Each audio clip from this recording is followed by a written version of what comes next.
63 আল হাইয়্যু অর্থ চিরঞ্জীব, যার কোনো শেষ নেই। আল্লাহ রাব্বুল আলামিনের এই নামের আমলের ফজিলত হচ্ছে, যে ব্যক্তি প্রত্যহ 3000 বার আল হাইয়্যু পাঠ করতে থাকবে, সে ইনশাআল্লাহ কখনো রোগগ্রস্ত হবে না। যে ব্যক্তি এই নাম চীনা বর্তনের উপর মেশক ও গোলাপ পানি দিয়ে লিখে মিঠা পানিতে ধুয়ে পান করবে, কিংবা অন্য কোনো রুগ্ন ব্যক্তিকে পান করাবে, ইনশাআল্লাহ পূর্ণ আরোগ্য লাভ করবে। 64 আল কাইয়ুম।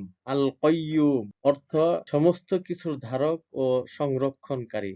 আল্লাহ রাব্বুল আলামিনের এই নামের আমলের ফজিলত হচ্ছে, যে ব্যক্তি অধিক পরিমাণে আল কয়্যুম পাঠ করতে থাকবে, মানুষের মধ্যে তার ইজ্জত সম্মান বেড়ে যাবে। যদি কেউ নির্জনে একা একা এই নাম পাঠ করে, তাহলে সে সচ্ছল হয়ে উঠবে। যে ব্যক্তি ফজর বা সূর্যোদয় পর্যন্ত ইয়া হাইয়্যু ইয়া কাইয়্যুম, ইয়া হাইয়্যু ইয়া কয়্যুম পাঠ করতে থাকবে, ইনশাআল্লাহ তার অবসাদ অলসতা দূর হয়ে যাবে।